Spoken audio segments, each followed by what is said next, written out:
দুর্নীতির অভিযোগ ছিল।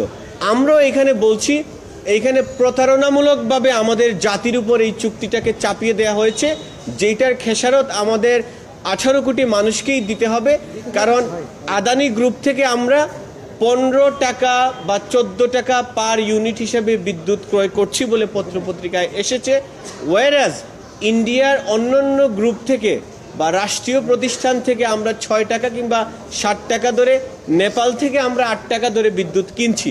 তাহলে আমরা যদি একটা গ্রুপ থেকে 1/10 অফ টোটাল সাপ্লাই আমরা 14 টাকা কিংবা 15 টাকা ধরে ক্রয় করি, সেইটা বাংলাদেশের টোটাল যে প্রোডাকশন আছে, আপনারা জানেন বিদ্যুৎ কিন্তু একটা এরকম এসেনশিয়াল কমোডিটি, প্রত্যেকটা পণ্যের উৎপাদনে বিদ্যুৎ প্রয়োজন হয়। সুতরাং বিদ্যুতের দাম যদি বেড়ে যায়, উৎপাদন খরচ বেড়ে যায়, ইনফ্লেশন বেড়ে যায়, দ্রব্যমূল্যর দামও বেড়ে যায়। সুতরাং এটা আমাদের পুরো জাতিকে ইফেক্ট করছে বলে আমরা আদালতের সামনে তুলে ধরেছি এবং আদালত প্রাথমিকভাবে আমাদের এই বক্তব্যে সন্তুষ্ট হয়েছে।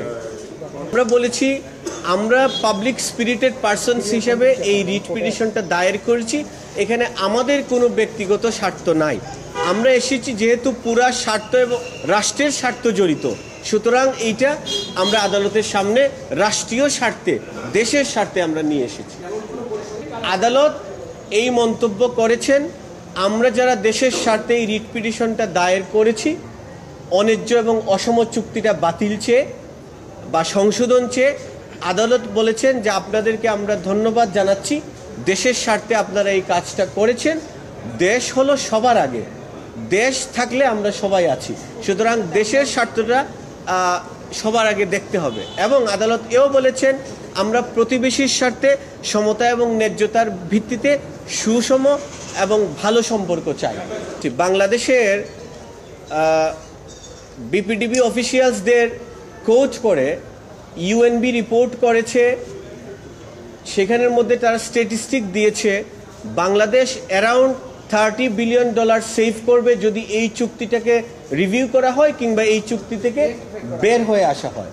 এখন এই চুক্তিটা যদি তারা ন্যায্যতা এবং সমতার ভিত্তিতে ফেয়ারনেস দিয়ে যদি তারা সংশোধন করতে ব্যর্থ হয়, সেই ক্ষেত্রে বাংলাদেশ সরকার যদি এই চুক্তিটা বাতিল করে দেওয়া হয়, আমরা মনে করি আন্তর্জাতিক আদালতে এইরকম একটা একপেশে অন্যায্য চুক্তি নিয়ে আমাদের সরকারকে ক্ষতিগ্রস্ত করতে পারবে বলে আমাদের কাছে মনে হয় না।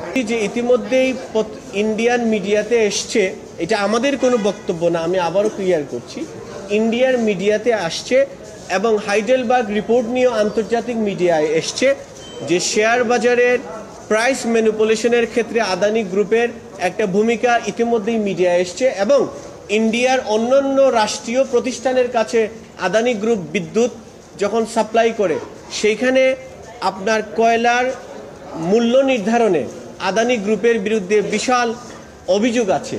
তো আমরাও যে আমাদের সাথেও যে এই জিনিস হচ্ছে কি হচ্ছে না এইটা তো আমরা বলতে পারছি না, সম্ভাবনা থেকে যাচ্ছে, সেইটাও খতিয়ে দেখার জন্য আমরা সাবমিশন দিয়েছি।